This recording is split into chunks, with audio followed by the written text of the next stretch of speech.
Good afternoon, everyone. It is 3 o'clock. That means it is time to begin the Wildfowl Carving Magazine Zoom webinar with carver Tom Baldwin. I am Tom Huntington. I am the editor of Wildfowl Carving Magazine. Tom Baldwin is a regular contributor to that magazine, so it's going to be a pleasure and an honor to have him talking about his life in carving, and also specifically about the American robin that he carved for our brand new book, Backyard Birds.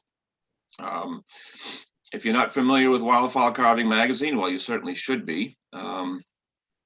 We have a bunch of special offers for you this afternoon. You don't need to worry about taking notes for the URLs for those. If you signed up to participate in this webinar, you will get an email at the end with links to all of the offers. The first one we would like to present is an introductory offer for new subscribers to the magazine. That is Wildfowl Carving Magazine. We are the only magazine for bird carvers. You will find every issue has start to finish demos on carving and painting, and has reference articles, painting notes, carver showcases. It's pretty much everything you need to know about bird carving. And if you do not subscribe already, well, you're in luck. You can get a full year. That's 4 quarterly issues for only $19.95 with this special introductory offer. So I encourage you to take advantage of that. The carver we're going to talk to today is Tom Baldwin. He's coming to us from Akron, Ohio, in the shop where he teaches beginner classes. We're going to hear a little bit more about that. As I mentioned, Tom did the American Robin project for the Backyard Birds book that just came out. And you can get that at a special introductory offer if you join our book club. And you'll get it for only $21.95. Not only does it have the Robin start to finish article, it also has some great articles from past issues of Wildfowl Carving Magazine, including a blue jay, an oriole, a cardinal, and a rose-breasted grosbeak. So join the book club and get that book at a special book club price. I encourage you all to do that immediately. And as I said, Tom contributed an article about carving and painting an American robin for that book. Strangely enough, even though Wildfowl Carving Magazine has been around since 1985, and I would do the math in my head and tell you how long that's been, but that's beyond my abilities right now. And we have not done a full carve and paint demo for the robin in all those years. So this is your first opportunity to get walked through that entire process in well photographed, well explained steps. This is a sample of some of the pages from that book. Here's some of the carving. As you can see, Tom walks you through the whole process and makes it sound easy. And then he goes into the painting, and he did the same thing with that. And by the end, he has a beautifully carved and painted robin that we will be talking about this afternoon. So I'm going to stop my screen sharing, and I'm going to introduce you to Tom Baldwin. Tom has been carving for years now. I recall Tom meeting you at, I think, the old Stone Harbor show in New Jersey.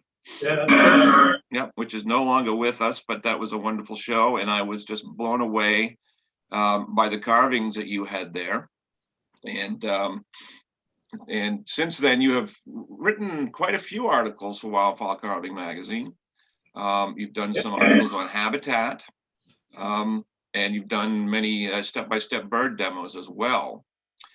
So I guess the first thing I like to ask carvers at these things is, what got you started in bird carving? What was the spark that set you off in this direction? Well, I was on vacation And my daughter just finished reading a book called Misty of Chincoteague, which is about the ponies out there at the Aztec Refuge. And when she found out it wasn't a fictional story, that horses really were out there, she began to really nag me about taking her out there to see them. So we went. Getting to Chincoteague for the first time, when I noticed were tables with decoys and shorebirds and other carvings in the front of their homes, as well as lots of stories about the topic. And, you know, like a lot of people, I knew about decoys more or less, but I started seeing all this decorative, detailed stuff, which appeals to me as an artist. As a painter and as a drawer, I typically go for very realistic processes.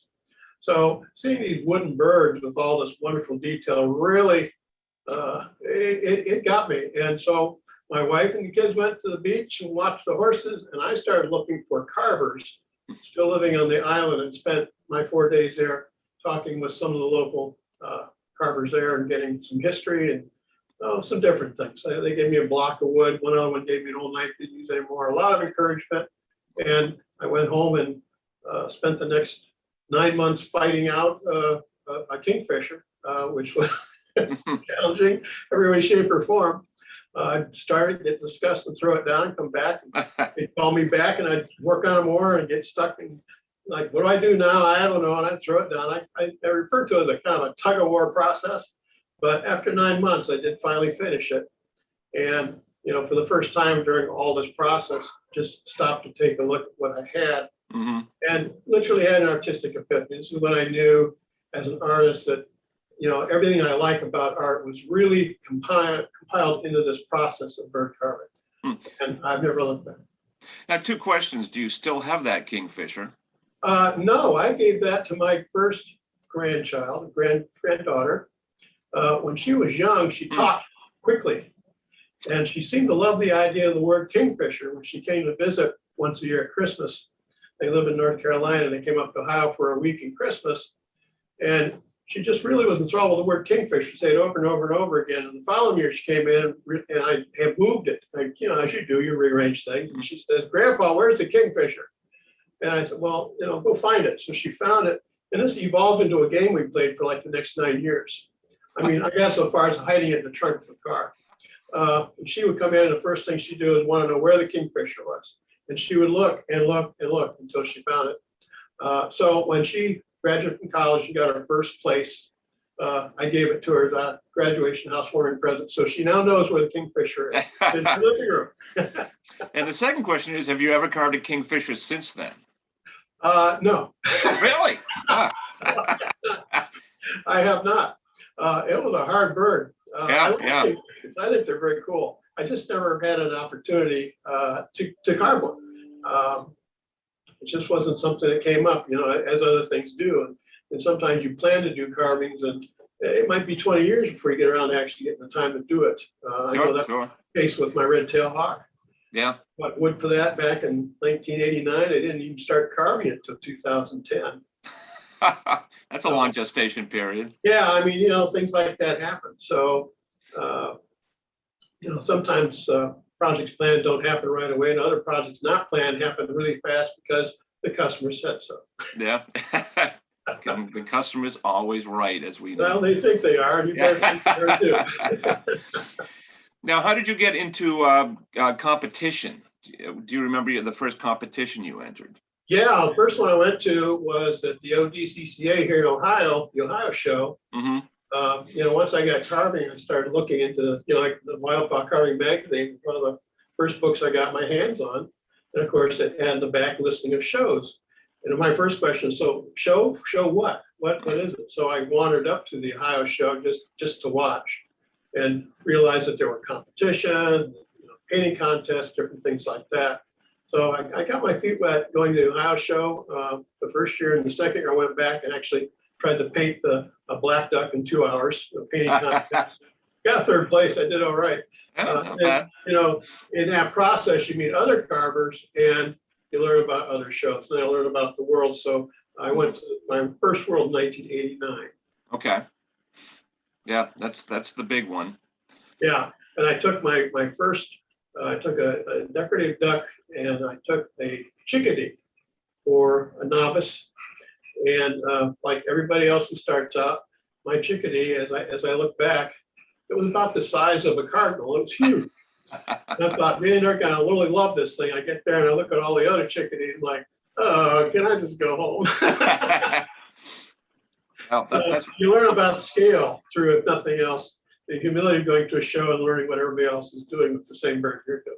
yeah. Everyone that I talk to talks about how much competitions are great for learning, because you talk to the judges and they show you where you went wrong and where you went right. So Absolutely, absolutely. Yeah. And you've done a fair amount of judging yourself, if I'm not mistaken. Yeah, I have. And critiquing is my favorite part. Really? I know at the last World Show that we had, that we were allowed to actually be there in mass before COVID. That Sunday, that last day, I did 16 critiques that day. And not all of them were birds that I had judged that day. There were other novice, intermediate, open classes. And I don't mind that, because I think critiques are a valuable tool for carvers. Oh, absolutely. It's a where you're hot, where you're not kind of thing. And it is my desire anyway, that when I do critiques for people, I want to let them know the truth about where they're good and also where they're not so good. But I want to leave it in such a way that when we're done talking, they're like, I want to get home and get busy. Yeah, inspire them. I mean, I've had my share of critiques that were great, and other ones, that one that was, I would equate to the attack on Pearl Harbor. We don't want those. We don't want those. Those are terrible. So, now, let me jump back just a little bit. Now, you're known primarily as a power carver, is that correct? yes. Now, that first Kingfisher, did you use power tools or did you use a knife? Well, it was a mixture. I didn't have much. I had one of those clunky handheld Dremels with 1/8 inch shaft, the sanding drumming thing on there. And I used a 110 X-Acto knife, and I had one palm chisel. That was it. That's what I used. That's probably why it was such a hard bird to carve. Yeah. I mean, anything to work with. And my burner was one of those plug-in soldering irons that had an X-Acto knife welded onto the end, and that's how I burned in the feathers. So, tools, obviously, as we know, the right tools make a big difference. And this Absolutely. business has so many wonderful specialized tools that makes things a lot easier. I started out with some pretty clunky tools, but I still got it done. Yeah, that's the important thing. Now, have there been any carvers that you've encountered over your years of carving who have particularly inspired you or taught you things or sent you in different directions? Yeah, I mean, some of the carvers, like one I never met, John Sheeler. I bought his book the year that he passed. It was before I went to a show to meet him at all. He had passed away, and his book came out from Stackpole Publishing. I was just absolutely blown away by the artistry of this work. Because I don't come to this from a hunting background. I'm an artist. I've been an artist all my life. I made a living as an artist, other forms besides bird carving. My parents were both artists. I mean, that's the house I grew up in. We painted, we drew, we did artwork, we did sets for plays. I mean, this is what we did. So art is what it's all about for me. And when I saw John Sheeler's book, I was really, really inspired by that. And of course, when you go to shows, you meet other artists as you see their works in current, as it sits there and you find out who did this, who did that. Right. After a while, you can kind of tell. Yeah.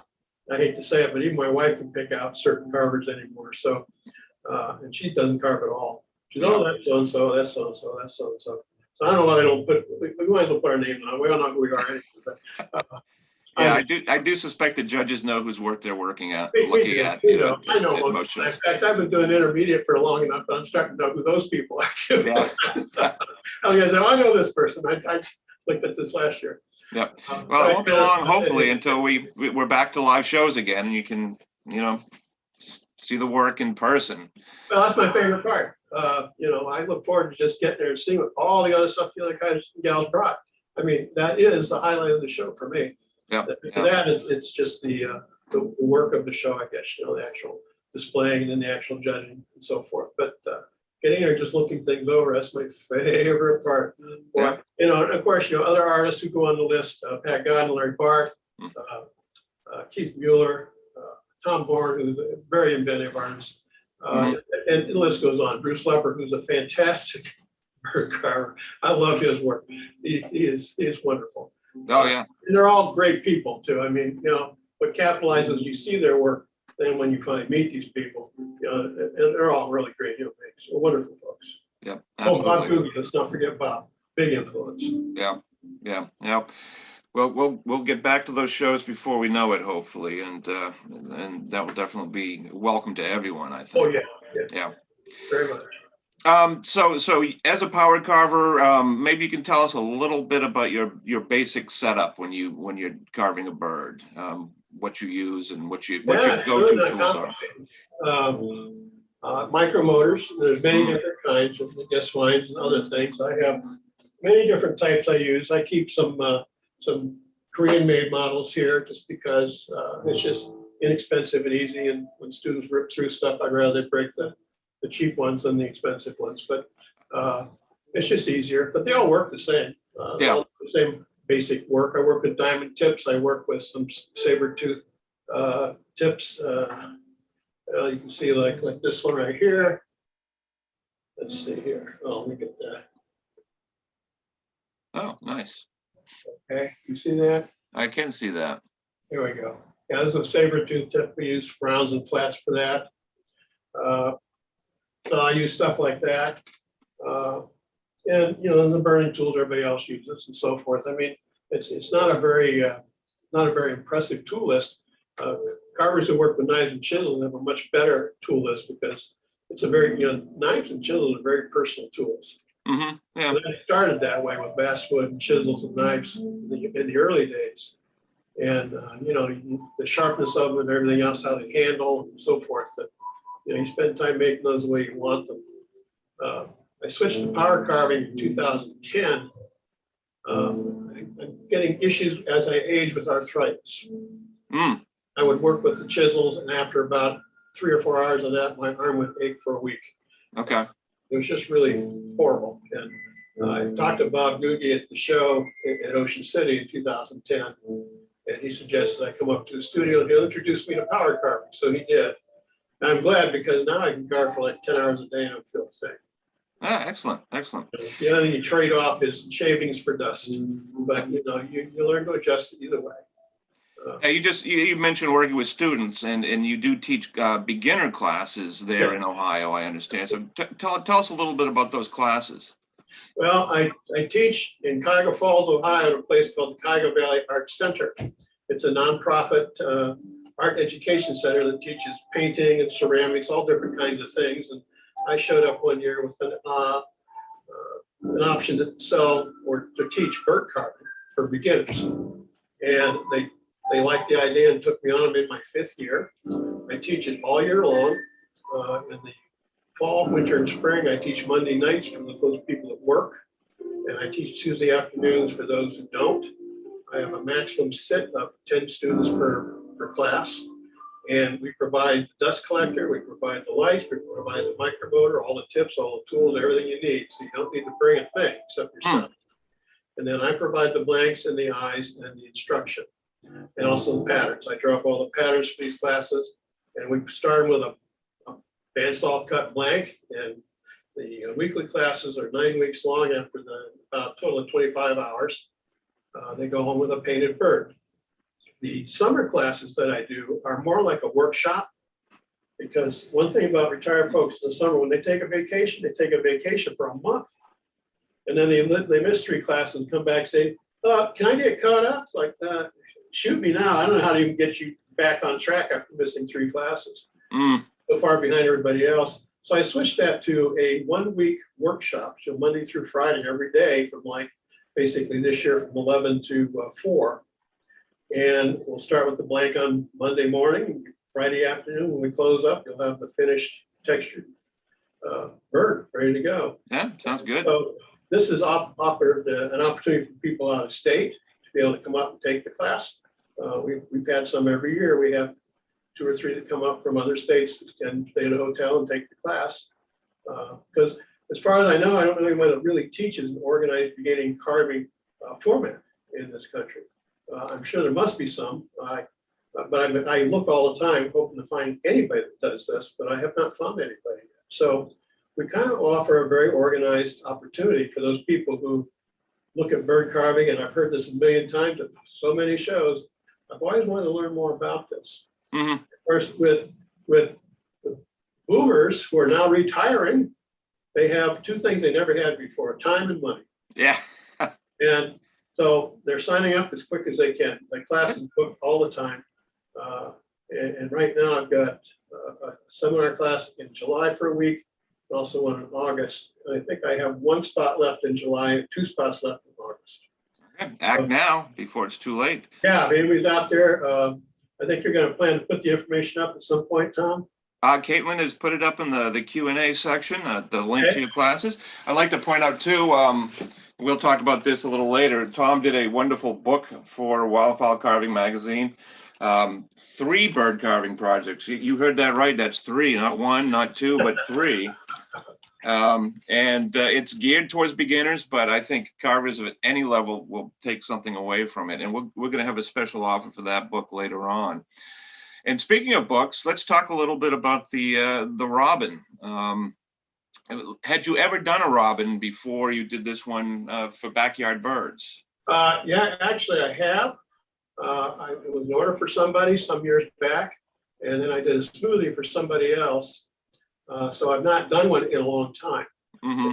Probably 6 or 7 years before I actually did my last robin.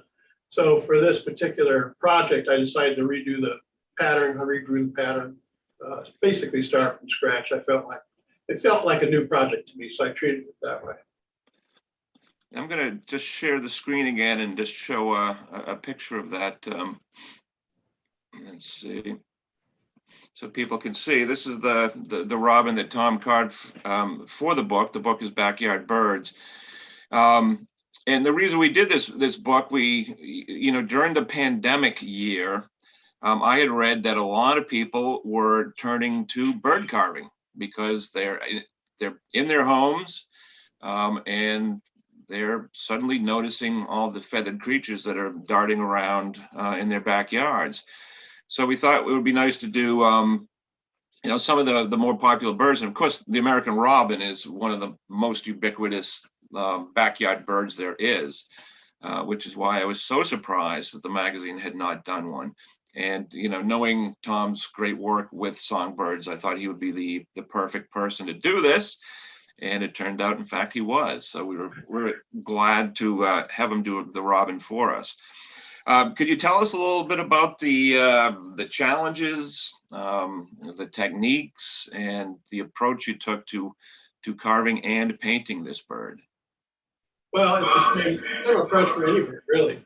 The first thing I decided was what kind of presentation it's going to make. So I decided to make this a habitat-less presentation. I decided to put the focus on the bird itself. So I made what I like to call standalone legs. In fact, here's our friend right here. He just simply has the ability to stand on his own wherever I put him. And I also wanted to make sure he had that slight little angled part of their head. If you see robins sitting in the yard looking for worms, they're always doing this. I wanted to get that kind of look with a slight angled off, not a big angle, just slight. And then I also wanted to have them slightly puffed up in the back here, like when their wings drop down, they're far apart from the body. There's a little bit of air back in here. So I was just looking for kind of a semi-relaxed pose that the robin would do prior to hopping forward for more worms or grubs or whatever it is they're looking for. So that was how I approached that versus a sleek, alert robin or one that's all puffing, sitting because he's cold kind of thing. It's kind of like in between those 2 points. Okay, that makes sense. And it was power carved. Yeah. Yeah, I assume. And painting is always, I am not what I would call someone who has the painting thing 100% down. It's more like 70% down, and the other 30%, I kind of like think about what I might do differently. I've never been totally satisfied with anything that I've done. I look at it a week after I'm done, like, I could have this, and this, and this. I should have painted it like that. I'm the world's worst critic when it comes to my own work. So I'm always challenging myself in that painting part of it. There's some basic things which I'll go over today in this webinar that I use all the time.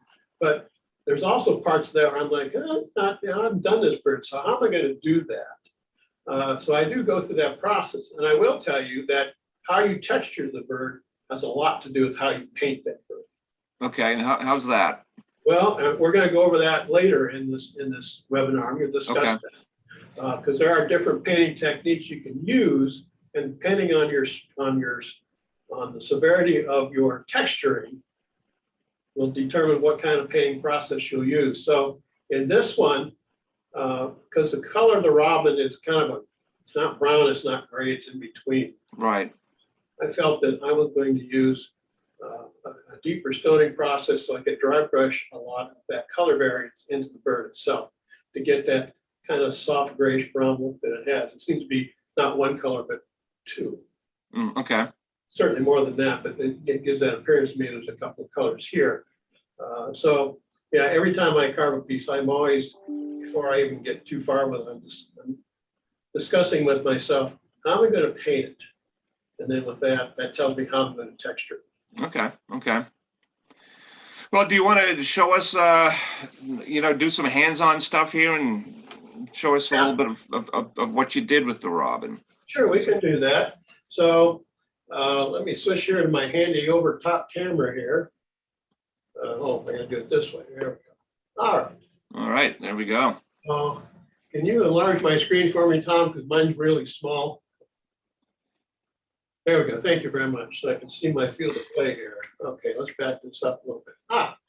Okay, so here's the star of our show. This is the robin that was in the magazine. You can see that we have a variety of different shades of gray. It's darker up here. We have our lightness and so forth to the different colorations of this bird. And of course, then we have the breast, which has these wonderful little highlights towards the end. It's a little whiter towards the center, towards the shoot, and then our wonderful little brown spotted bib.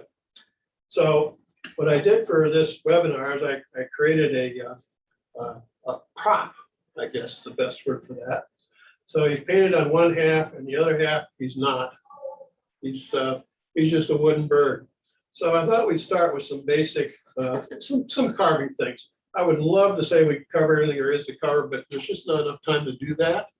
But I'm going to certainly highlight some things and maybe help some folks out. And of course, if during all this you guys have questions, text them in, because there'll be a little bit of time like after this program I can answer some questions too. I'd be happy to do that. So before I get too busy with the face here, let's take a look at this. You will notice that you've got kind of a black eye thing going on over here. What I like to tell my students is rather than, typically when they want to find the placement for the eye, they'll color it in dark. This hides your information. Because what you want to know is you really want to have a pretty vertical place here for that eye to sit on. So when I look at this thing, I see that the eye is a little angled, actually. And that's not what I want. I really want this bottom part here to be inward more. So what this circle tells me, and it's just, you can see it's just a circle, tells me that my vertical eye channel is not vertical yet. We need to do a little bit of work. So I'm going to get, let's see, I think what I will use is one of these big diamond balls. And knowing that it's angled outward down here, I'm going to go ahead and take some of that out. Not a lot, but across a little bit goes a long way. And while I'm doing that, I'll also cut the channel down to the beak a little bit. Okay, so if I redraw this oval on the eye, and then I look at it again head on, are we getting our vertical placement? I got just a little more to take this right here. It's getting closer. So I'll go ahead and hit that again.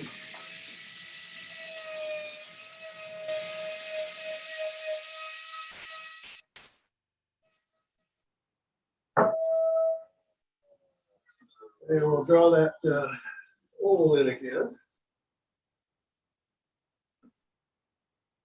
Okay, then we take a look at that. Get my angle right here. Okay, I'm happy with this. This seems a little bit more vertical. And then I use my pencil a lot for lining up the eye. Once you've established where your gape is, you can line your pencil up on the gape and look at how that relates to the bottom of both of your eyes. But right now, our gape is not totally finished, so I'm going to look at that real quick too. I can see that the angle is a little bit downward here, so I'm going to pull that up a little bit. A nice little flathead diamond so that I can make the repairs. So back this up just a little bit. So I'm going to come in here and get the upper part of the mandible established with this gape. If you look at it now, I'm getting certainly closer to these things matching up. That's the bottom of the beak here. Let's see.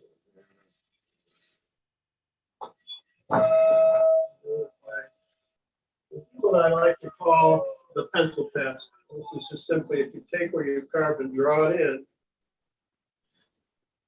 it tells you more when you look at it. When you look at it this way, so you can see whether or not your smile is or your gape is level and flat.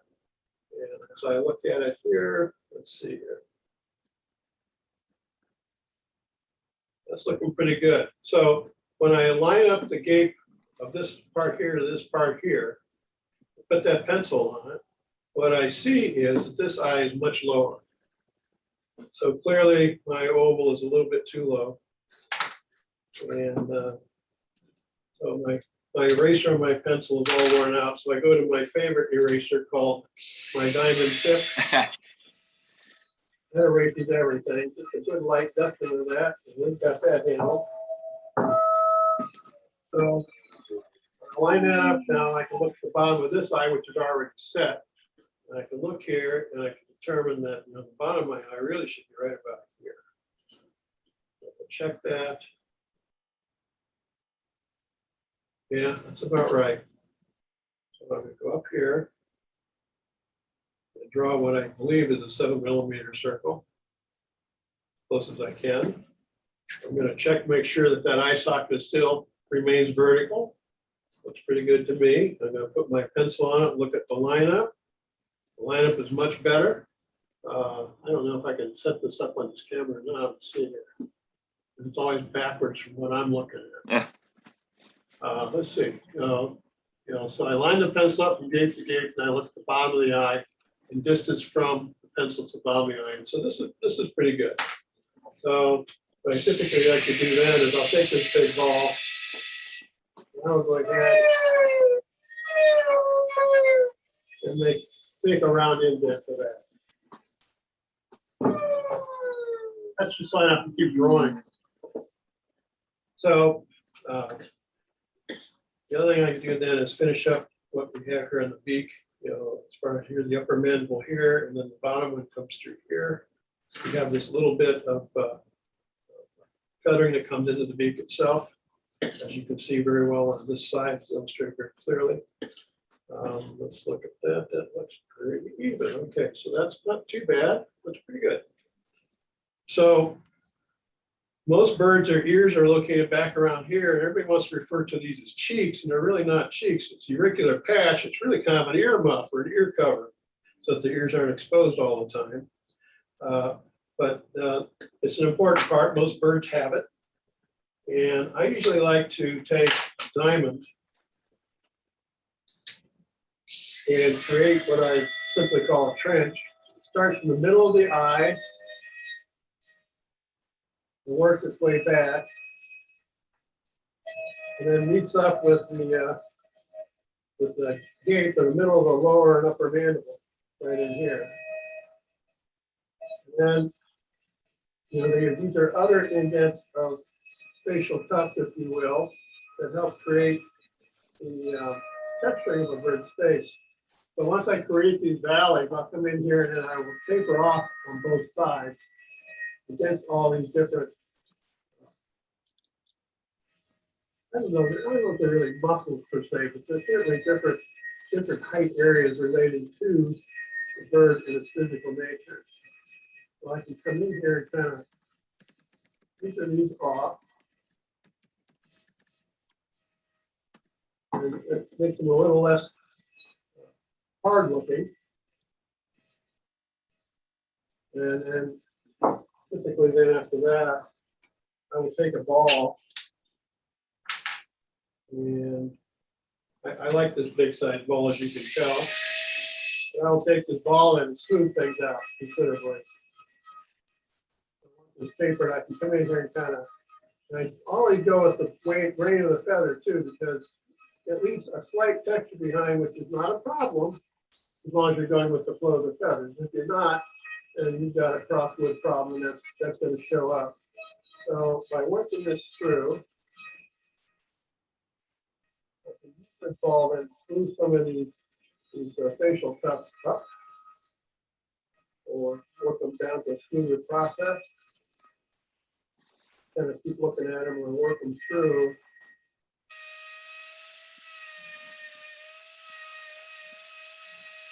Okay, so what used to be a harsh feature for the auricular patch is now considerably softer.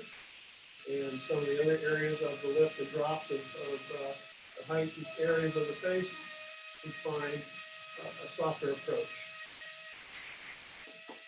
And soften this up a little bit. It's something of a straight line that happens back here behind the eye to the back of the head. It's a very, very soft process, not very prominent. I don't like these to be too puffy. It all helps to kind of bring those down to a reasonable level. Okay, now we're going to place a little eye spot there. And what we have is a fairly well shaped face at this point. And I'm looking at it head on here. I see I need to make just a little more of a valley cut right in here for the eye channel. Go ahead and make that. And up in here.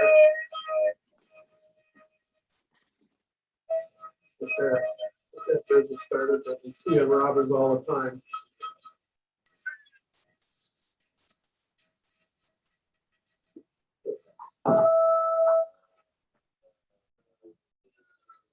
Okay, so if we look at this guy now, we should have a fairly balanced face. Got our eye channel well established. That's where my eye is going to go. Now for eye sockets, I typically use flat glass eyes. I don't like the wires. I know there's a tool out there that drills a hole. It's kind of a cone-shaped thing at the bottom. But that also means a flat eye might sink just a little bit, like 0.5 millimeter lower than you want it to. So I keep a bunch of stones. You can see them here. I have them in different widths. I'm looking for my 7 millimeter. There it is. There's my 7 millimeter stone right there. And, this is something that Bob Googie showed me, and it makes sense. I like it. That's what I do. So once my little hole is established, I line up my stone and go ahead and burn the eye socket that I'm looking for. And I get the depth usually that I want to, because these tools burn and they leave a mark. So you kind of track what you're doing with that all by itself. But there's my eye shaft. Ready for my glass eye whenever I'm ready to do it. So that's a little bit about the face and some of the carving you can do there, and how you can heighten up some of the sculptural attributes of the bird. Because you got to remember about this. This is sculpture. This is not. This is all about making shape and allowing the shape to kind of form with light and shadow, which are two wonderful parts of your painting kit that people don't think about. Doesn't require any paint, doesn't require any brush. It's light and shadow, and they have a lot to do with what happens on your three-dimensional carving. So these kinds of anatomy build-ups or build-downs, if you will, are all part of the sculptural integrity of this piece of art. Now, would it be safe to say that the eye placement is the single most important aspect of of getting a bird to look correct? Well, clearly, if the eyes are crooked, it shows up right now. Yeah, I've judged enough to know that when birds' eyes aren't lined up right, it shows up because you know what to look for. And it hurts the lifelike feature in the bird. yeah, absolutely. And I think that's where the viewer's eye, that's the first place you tend to look at is Yeah. the face, Yeah. So the beak has to be balanced and right. It can't be like, you can't have a crooked smile. Right. Otherwise, your eyes are crooked because they may be straight, but if your smile's crooked, something's not lined up. So that's why I use a pencil from gape to gape and use that to deal with the height of my eyes. Mhm. And of course, I'll draw a line across the top of the head and line it up the other way around and measure from each side of the beak to the back of the eye for the depth or how far back to put the eye in the head. There's a lot of the old carpenter thing, measure twice, cut once kind of stuff going on with setting eyes. Right. And if it's not right, then fill it in and do it again. Or make the hole a little bigger and move that eye back just a millimeter to make it right. There's always putty for that kind of process. If you made yourself too big of an eye socket, fill it up. Yeah, yeah. Back and, when you do the eye membrane stuff like that, you clean all that up a little bit. And there's certain putties out there you can stone and they'll texture real good mixed with the carving as well. So I try to make the eyes right the first time. Like a lot of you, I'm not always right about that. I get done and look at it, oh, geez. You put a coat of primer on and look at it, it's like, well, that's wrong. So sometimes you have to start over on that and fix it up. But yeah, eyes are very important. It's a very important part of the process. And it's important that the head is shaped equally on each side when you draw your right down the middle of the head. When you're carving, you'll draw a center line down there. You gotta make sure that this shape is the same on both sides. And that the beak is the same on both sides. The beak isn't going off this direction or this direction. That's why we draw that center line, to keep everything lined up. Even if the head is tilted, everything in this skull area has to go the same way. If he's looking this way, it must be this way, or so forth.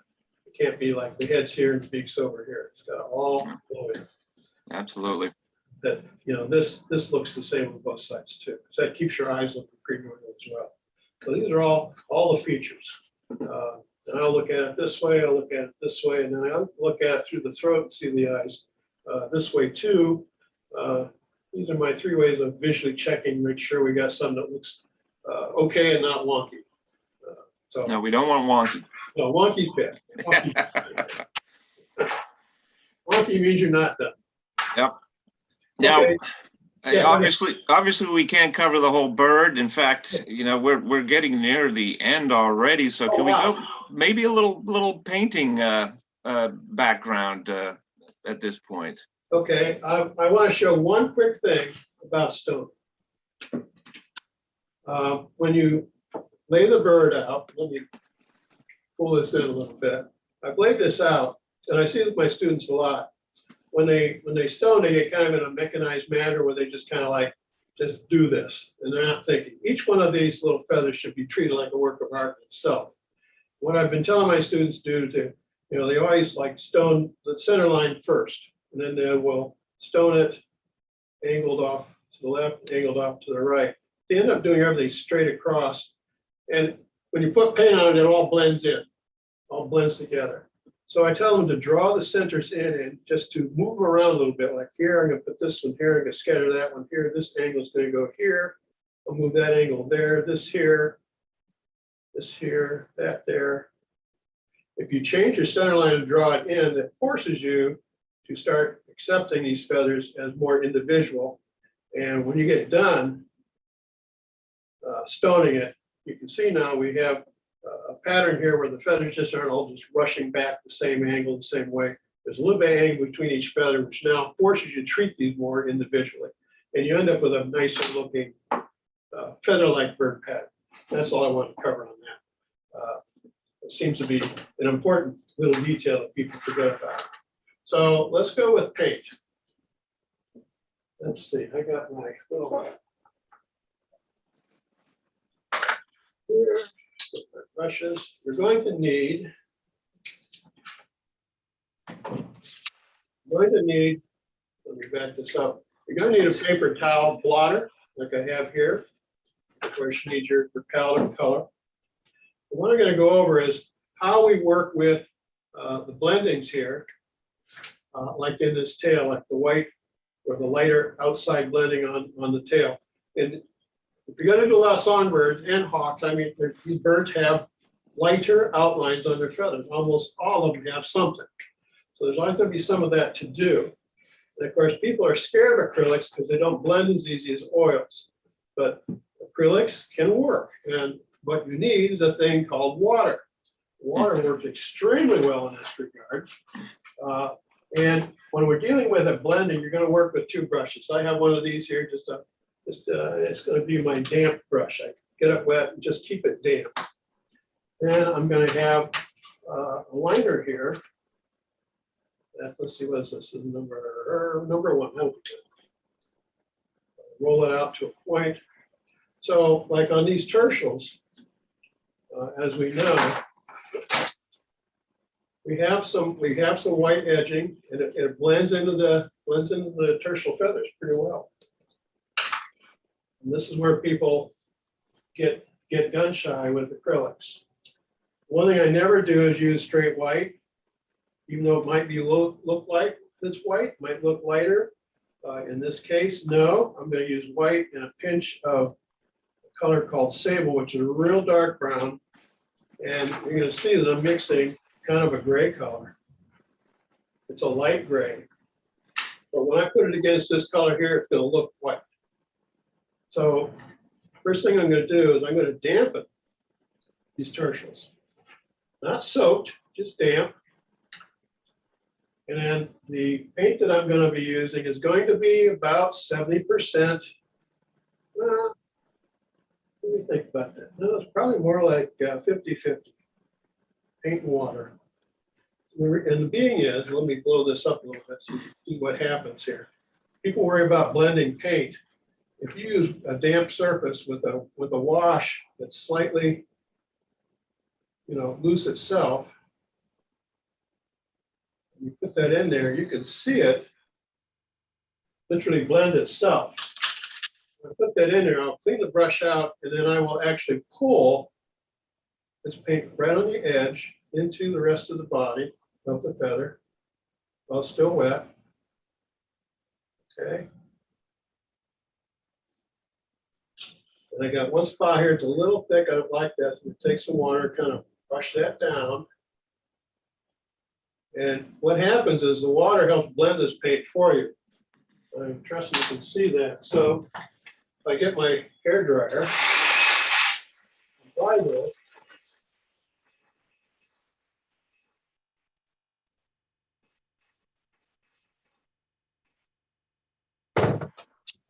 And you can see that we have the stripe certainly looks white. It's not, it's lighter. And it blends into that a little bit. Now that it's dry, I'm going to dampen it again. I'm going to go ahead and get the excess water off of here. I'm going to hit it again. And where's my brush with the paint?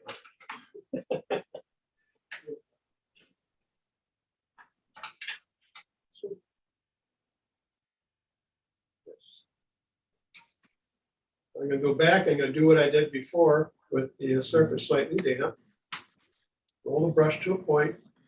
Work off the tip of the brush. Edge this thing even further with another coat, which only darkens it a little bit. I'm not going to go as far up the feather this time. I'm going to keep more towards the tip versus the sides.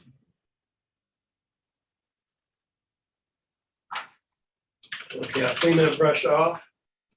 It's damp a little bit. I'm going to pull it just a little bit here.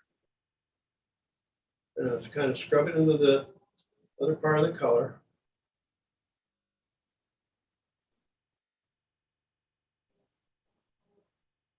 Okay. So what we have is a softer transition on the feather. It's not such a striking. A lot of people just put the hard line on the edge, and that's not exactly wrong. A lot of birds seem to look that way, but if you really look close, it does blend in. And the really good carvings that do this, really, it shows, I think. That's just my poor man's opinion about that, but I think it's a big difference. And So it's all about learning how to work with two brushes and working the blends. So I can go ahead and dampen the next tertial here. Again, with the paint about half-half. If I come in here and do the edge, you can see it blending itself. Now, the first blend in itself is kind of weak, but it's a good place to start. Any excess, just push it out of the side. So then I can dry that.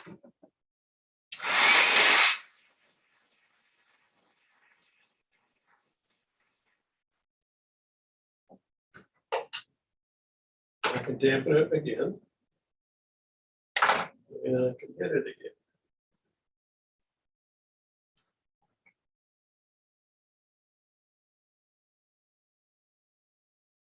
Should be able to see that paint kind of mix itself. Really trying to exaggerate this a little bit so you can see it.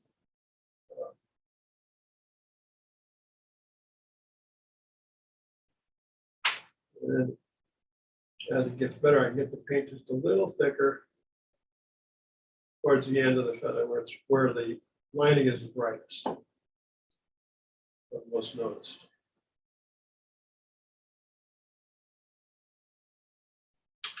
I'll clean up my brush, and like here, it's a little bit too harsh of a line to me, so I'm going to pull that in off the edge. Put that in there. And of course, then these feathers have a darkness to them as well. So with a slightly larger brush, maybe a number 5 round, I like to use sable, which is a paint that I use in replacement of black. It's really, really dark. But I can actually lay that in here, again with the surface slightly damp, and it can blend in with the other colors. So again, take just a clean, clear brush, you can work that through. Again, right here where it's still wet, pull some little blending here. Dry that off a little bit.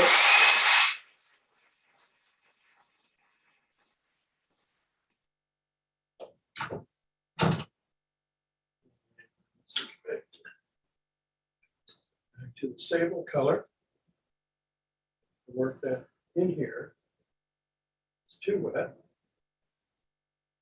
Up here.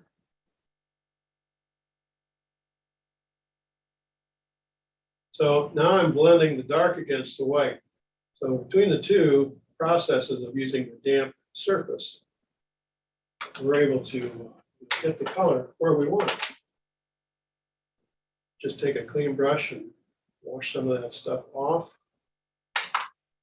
This one here needs to be a little whiter.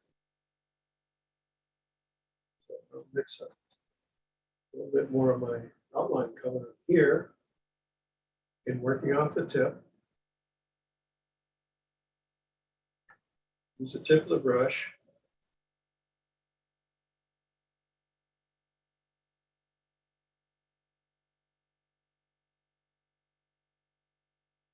And it's kind of a quick look at, we'll blow that up just a little more for you. Quick look at how we do the shading on the edge of the wing feathers.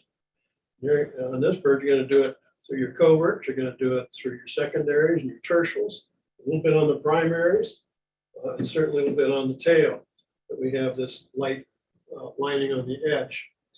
And again, for this bird, it was white and sable, about 2 parts white, 1 part sable, to make kind of a, you can see it here, it's kind of a warm gray, very light warm gray. And of course, finally, there's still a little bit of, let me spit that out, a little bit of black to be done here as well. Once that dries out, come in here with some black. Again, I'm going to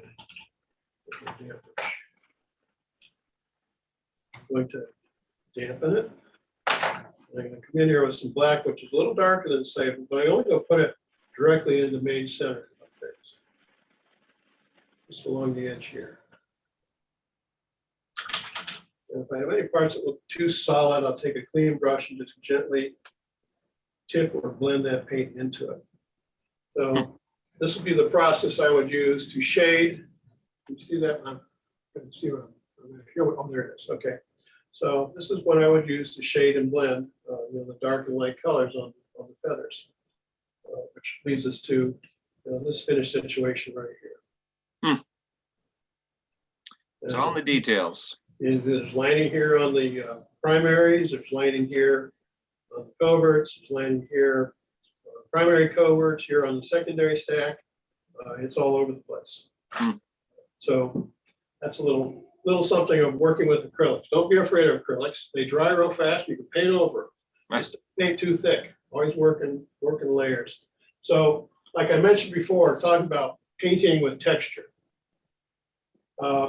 There are probably 3 tools you can use for texturing. And one of those tools was the ceramic stick. I'm sure you've heard of that. That's something that Bob Googie introduced to us years ago. And of course, then there's stoning, which is your typical stone that you put in your micromotor to work with. And then sometimes you can actually do your stoning process with a diamond tip as well. So for those of you who work with acrylics and working with, say, very watered layers and can mix paint on the bird, you're very comfortable doing this. On smaller birds, the ceramic stick is a great tool to use because you want it to look soft. And if you're good at blending paints, that's the way to go. If you're still working your way through blending, the stone is the average or most popular way to use it. And then if you stone with a diamond, it gets a little deeper yet. So if you've got a bird that has a lot of dry brushing that you want to do, then you might want to consider parts of that bird you might stone with a diamond tip. You might stone parts of it with the ceramic stick and parts of it with the stone, depending on how you're going to paint it. I really believe in this. I've experimented over the years and find that different textures and painting processes have a huge effect on the finished product. So like, let's go back to the robin here. He has a kind of a darkish head, and I don't want to just put a wash of dark on his head. What I'm going to do is I'm going to dry brush that. And I mean dry. Brush is dry. I'm going to dip it into the paint. I'm going to brush out as much paint as I can. And with the tip of the brush, I'm going to use the higher parts of my texture to highlight this head in the dark part that it is. If you go against your texture, then you run the lighter risk of any of the paint getting in the lower areas of your texturing. Because what I want is I want some of this gray color to come through. Not all of it, but some of it. So by dry brushing this in here, and you can dry brush as much as you want. If you feel like it didn't get enough coverage, you go back in and hit it some more. This is about what I'm looking for. You can clearly see his head is darker, like robins are. It's darker than what's going on here. If I need it darker, I can always grind that in more. It is a little darker towards the front. I think I'll just give that just a little more darkness there for the value. And then we have, the darker head. But, when you really come in close to this thing, I don't know if we can do that here or not. Let's see. You can see some of the gray values that come through. So even though the head is darker, it still has those other color values as well. That's the beauty of dry brushing. It's allow in the original layers of color also work with the final outside layers. And it can help make your paintings layer, your birds look a little softer too. Huh. So, those who paint with an airbrush, texture is an issue. You see a lot of birds where their breasts are airbrushed. They got the chevron, especially birds of prey and stuff, and the chevron shapes and so forth. It's all airbrushed in there, or shorebirds, that kind of thing. For smoothies, it's great, but for decoratives, this kind of texture doesn't necessarily lay right. It leaves areas of depth that are not necessarily covered with paint. So that's why I say texturing has everything to do with how you paint them. So if you did the whole thing with the ceramic stick, which is not a terribly deep texturing device, you could probably airbrush parts of your bird better. But if you want a dry brush, you want to make sure you have some high and low areas on the carving so that your painting effects will work well for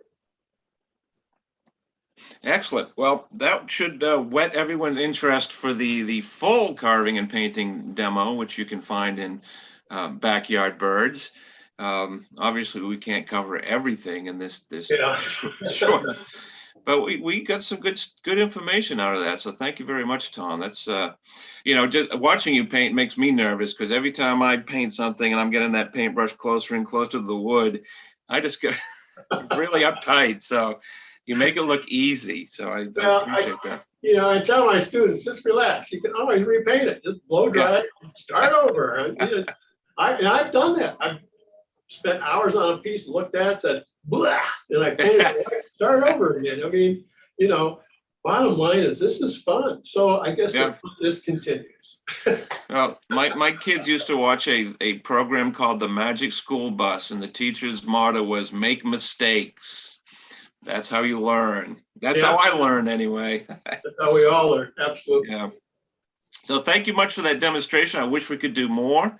I just want to point out, go back to the slideshow here. I want to tell you that if you want to get Tom's other book, we do have a special deal for that today. Let me see from current slide. Let's see what happens here. This is the 3 bird carving projects. You can get this for only $11.18 with this special deal. And as I said, you will get an email if you signed up for this webinar with the links to all these special offers, so you don't need to scurry to run down that entire long internet address. But it's a heck of a deal. It's a wonderful book. Tom put a lot of effort into it, and it really shows. I can tell you, the class I teach every week is literally this book. Really? Yeah. And you get 3 very different birds. You get an owl, you get a bluebird, and you get a sandpiper. So that will keep people busy for a good long time. We are running out of time. I would like to allow a few quick questions that we've had submitted. And let me unshare this so we can go back to Tom. Someone emailed in and asked about habitat. Do you ever select your habitat before you decide on the position of the bird, or even, I guess, do you ever choose a habitat and then try to pick a bird to go with it?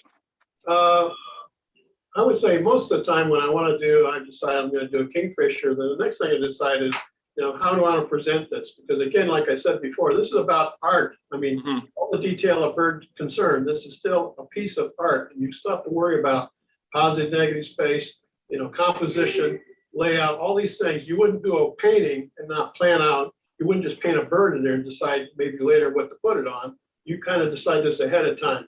So habitat, I think about habitat first. I'd say, I got a robin, like the robin in this case, I thought not to do a habitat, but if I were to do a habitat, I would do a ground habitat. That's where they typically are. So then I would just go through and look at pictures on the internet and get some ideas, or just say I take a marker and just draw out a real quick idea of what might look okay. But I definitely have a habitat in mind. And if it's in a tree, then the branches have to go a certain way. And if I'm going to turn the head, is looking towards me, away from me, is looking up, looking down. What is it doing? These are all questions you ask prior before doing much of anything. You still have to have a plan. You don't build a house with a plan, and you don't carve a decorative bird carving without one either. Yeah, that makes perfect sense. And another listener has asked about your carving schedule. I mean, do you have a set carving schedule? Do you have X hours a day that you feel you got to put in, or do you just do it as the mood moves you? It's a very moody thing, because I have the time of my life in my studio. I think this is just a ball. Nothing but fun. So if something goes wrong, I have to start over. It's like, oh, well, darn. And I just keep going. So my schedule is pretty simple. I try to get at least 2 or 3 hours a day at the very minimum. I get more, that's fine, because there's sometimes I'm in there, it's like I'm in the room moving to get it to a certain point. I'll be in there for 12 hours straight. Other times I'll go in for a couple hours, and it's enough. I got to water the flowers, go wash the car, get out and do something like that, and they come back later. It's an in and out schedule. I have a shop in the back of my house. It's a 12 by or 16 by 20 shed that I built. I had it insulated and wired all up, so it's got air conditioning, it's got heat. The only thing I don't have is running water. And I can go in there for hours and work away. I don't bother anybody, make all the noise I want, all the dust I want, it's not a big deal. And then when I come out, I'm in my regular house, in my regular world. Yeah, I like to get at least a couple hours a day, at the very least, doing something. Good. Usually competition time, you spend more time with your pieces. Like we say, measure twice and cut once. Well, in competition birds, you're going to reference that research about 6 times before you cut anything. So it takes a lot longer to do a competition bird because you're up against the best people in the business. So you have to match that effort. Absolutely. And I guarantee you, if they spend that kind of time, you're going to have to spend it too. Yep. So those take a little longer. There's a lot of look, a lot of check, a lot of this, a lot of that, but they take a little longer. So competition time, I'll work longer hours because obviously if I wait to the last minute like everybody I know does, we got to get cracking and we got to make time for it. So you schedule a longer session. But generally speaking, I like to work about 2 hours a day for sure. Well, all this talk of time makes me realize we have pretty much run out of time. We've been going for over an hour now. So yeah. I'm not even tired yet. Yeah, I mean, time flies when you're having fun, they say. So I just like to say thank you so much, Tom, for your time. We really appreciate it. It's been, I'm seeing great comments from people who said they learned a lot. We have people watching from England, Oklahoma, California, all over Ohio. Yeah. So we have an international audience today, and I am really honored. Thank you all so much for checking in. I hope I shed some light for you. It was an awful short, quick trip through the Robin, but the book will certainly help you better. And all I can tell you is just keep it fun. Have a good time. Yep, absolutely. And I'd like to share one more thing with speaking of competitions. The Wildfowl Carving Magazine online competition is still open for entries until Tuesday. So if you haven't entered a bird, I encourage you to do so. You can see the URL there. Just go to our homepage and you'll see a link for the carving competition. I would love to see what you're doing. You have a chance to win cash prizes and also a chance to see your bird featured in competition 2021 when it comes out early next year. So please enter that competition.